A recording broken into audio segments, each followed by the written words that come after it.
and how hard it's been to transfer him into boxing. I just don't think he's going to pose much of a threat for AJ, to be honest. With that being said, what does he bring AJ? Well, he brings AJ a 6'5", rangy heavyweight. Oh, goodness gracious, straight right hand on the button. See you later. That can punch. You know, he's got 20 knockouts for a reason. I don't think he's anywhere near AJ's level, and this is why this kind of fight is dangerous, is because he doesn't have a name. He's a puncher. He's 6'5". He can get to AJ's chin. And if he does beat AJ, you just blew up the biggest fight in boxing. I don't think he will beat AJ. I think AJ should probably stop him inside of 4 rounds, right? If we're really talking about the levels of difference here, that's what should happen. But AJ has struggled with punchers and sometimes getting a little comfortable with guys that are below his level that should give him no problems.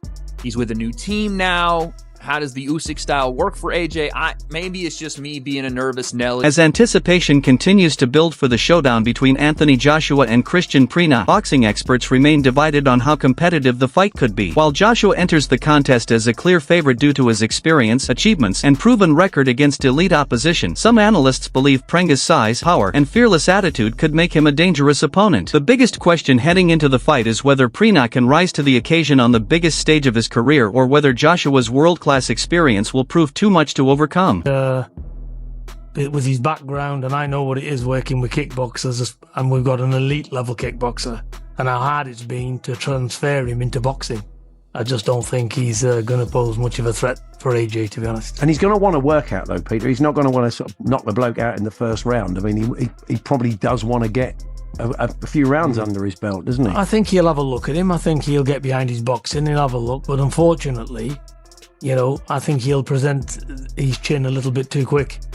Right. And somebody with AJ's power, he's got destructive power, so as soon as that shot lands, it's over. Adding his perspective, Malik Scott acknowledged that Prenga's resume does not compare to Joshua's. He pointed out that Joshua has faced and defeated some of the biggest names in heavyweight boxing, while Prenga's level of opposition has been far less demanding. However, Scott cautioned against dismissing the challenger too quickly. He highlighted Prenga's physical size, his dangerous right hand, and the confidence that often comes with being a heavy underdog. According to Scott, fighters with nothing to lose can sometimes be at their most dangerous. For him, the biggest unknown is how Prenga will react under the bright lights and immense pressure of a major international event. AJ fight, you know, it's going to go one way. For sure, you're going to get your money's worth. Now, to get to the new opponent that he has, Prenga, I would say the best name on his resume, as far as I can say, and I gotta, shout out my Philly guy, Joey Dueco, who's a tough guy, can be slick at times, and he was able to beat Joey Dueco. Now, do he have anything extremely sexy on his resume like AJ did? No, you can't compare that at all.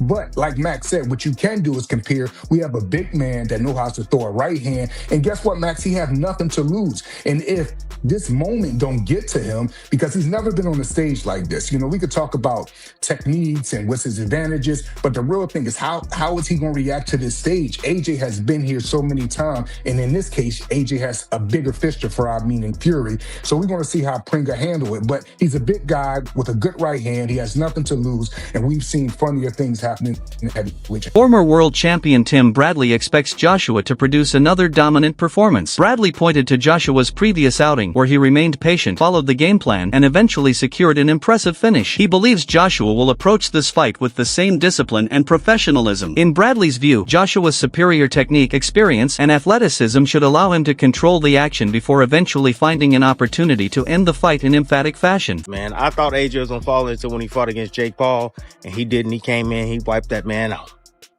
He wiped him out. He followed the script until he didn't. He followed the script until he didn't. But I expect AJ to go in there and do the same thing. Yeah, we want a body, AJ. Yeah. For sure. Bradley also noted that Prenga has never been tested deep into championship rounds and has built much of his success around his knockout power. While he respects Prenga's ability to end a fight with one punch, Bradley questioned whether the challenger possesses the stamina and high-level experience necessary to compete with someone of Joshua's caliber. He compared the physical dimensions of the matchup to some of Joshua's previous encounters with larger heavyweights, suggesting that Prenga's size could create unique challenges. Nevertheless, Bradley remains convinced that Joshua should be able to handle those challenges if he executes his strategy properly. Anyways, this is a guy that ain't never been past 8 rounds, guys. Never been past 8 rounds. He's 20. I think he's 20-0. No, 20-1 with 20 knockouts. So he got some pop on his shots. He got a good ass right hand. Got a pretty good left hook as well. Left hook to the body. But the one thing that I see about this guy, he's big too. He's like 6'5", about 260. So I see what they doing.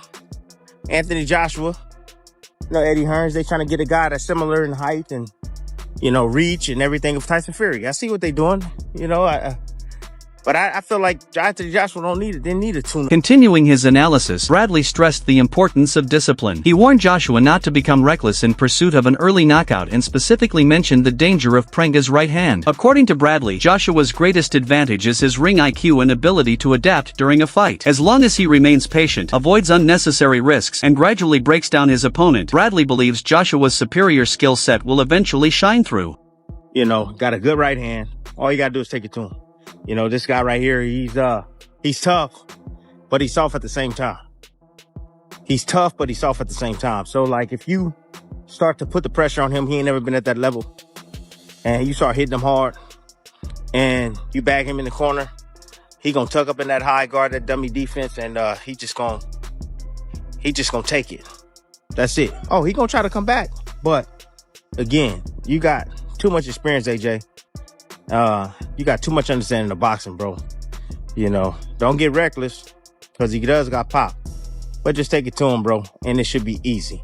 Easy work. Not every expert is entirely comfortable calling the fight straightforward. However, former world champion Carl Frampton admitted that he still needed to study Prenga more closely before making a definitive prediction. Frampton rejected the idea that any heavyweight fight should be viewed as a simple warm-up contest. He emphasized that boxing remains one of the most unpredictable sports in the world, where a single punch can completely change the outcome. Even if Joshua is the superior fighter on paper, Frampton believes there are always risks whenever two heavyweights share the ring. But to be honest, I know zero about this opponent, so I'll need to do a little bit of research to see what he's like first. But I just don't like that term, warm-up fight, but that's what they're calling it, isn't it? And there's always a chance he could slip up. There's always a chance AK could break his hand off this guy's head and put him out for a while, so you never know what's going to happen. Sports broadcaster Ade Oladipo largely agrees that Joshua should win but echoed similar warnings. He pointed out that Prenga's size and punching power cannot be ignored. In the heavyweight division, one clean shot can instantly alter a fight regardless of who is favored. Oladipo believes Joshua has the tools necessary to secure victory, but he cautioned against underestimating an opponent who possesses genuine knockout ability and enters the contest with nothing to lose. Kristian Prenga shouldn't offer any problems. He's a big lump, as they all are in the heavyweight division. I'm guessing he's around 250, 260. Although everyone he's knocked out is at a very, very low level, knockout power is knockout power. Some people will go points with some of the guys that he's put to sleep. So he clearly has power. And I've always said, I think if a 260-pound guy hits you clean on the chin, your legs will wobble and you could go down. So AJ has to be careful.